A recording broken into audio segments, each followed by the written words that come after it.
Have you ever felt completely overwhelmed? Like you're being pulled in a million directions at once?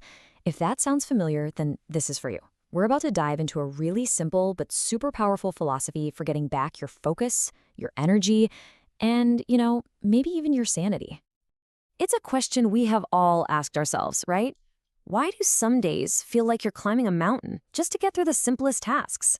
Well, the whole idea we're unpacking today came from someone asking that exact question. And their answer, it could totally change how you look at your own to-do list forever. So, this philosophy wasn't born in some productivity seminar or a business school lecture. No, it came from a very real, very human moment of just hitting a wall, a breaking point. This quote just gets right to the heart of it, doesn't it? It's about that feeling of being completely depleted after months of self-neglect, where you just physically, emotionally, and mentally cannot go on. It's a place a lot of us have been, even if we don't always talk about it. And that leads to this huge epiphany, and it's so simple. You just can't run on empty. Our minds, our bodies, our emotional reserves, they are not infinite. If you don't refuel, the engine just stops. And that isn't a sign of weakness. It's just a fundamental part of being human. So what does it actually feel like to run on empty? I mean, it's not just about being tired. There are these hidden costs, these specific symptoms of being emotionally exhausted that start to affect every single part of your life. Okay, look at this slide. The contrast here is just so stark, right?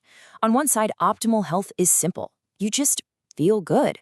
But on the other, when you're emotionally exhausted, it's not that things are impossible. It's that everything feels more difficult than it should. That little bit of extra friction on everything, that's the warning sign. And this breaks down exactly what that difficulty feels like. Emotional exhaustion is basically an amplifier. Minor pains feel major. Small frustrations feel like huge emotional waves. You just don't have that internal muscle strength to handle life's normal ups and downs. And, this is key, your attention gets hijacked by every little thing happening around you. And this image just perfectly captures the core issue. The fundamental problem is that our focus is constantly being pulled outward.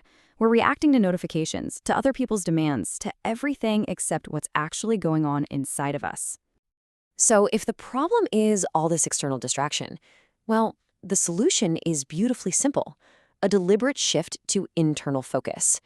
It's all about reclaiming your attention and pointing it inward to rebuild your foundation before you try to build anything else. Which brings us right to the main idea, the central philosophy that grew out of this whole experience. We're calling it the do less, better rule. And it's a practical, super straightforward principle for navigating our very complex world. All right, let's really break this down because it's more than just a catchy phrase. The key word here is intentional. This is not about being lazy, it's a conscious strategy. It's about redefining success, not by how many things you do, but by the quality of the few things you do exceptionally well. It's all about subtraction for the sake of addition. So, it all boils down to two really clear, actionable steps. First, you do less by downsizing your focus. And listen, this can be hard. It means saying no. It means becoming a ruthless editor of your own life. You have to be willing to prune away the good stuff to make room for the great stuff. Then you do it better by pouring all that energy you saved into knocking it out of the park on the few things that are left. That's where you find your best work, because you finally have the bandwidth to do it. And again, this isn't just a theory. As the author says here, this is an active, ongoing practice. I love the language here. I am downsizing.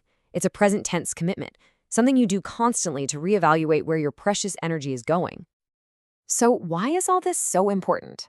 This isn't just another productivity hack. It's about something way deeper, rebuilding your internal foundation.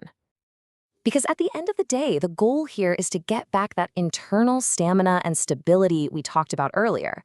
It's about developing that inner muscle strength so that when life inevitably gets hard, and it will, you have the reserves to handle it without breaking. And how do you do it?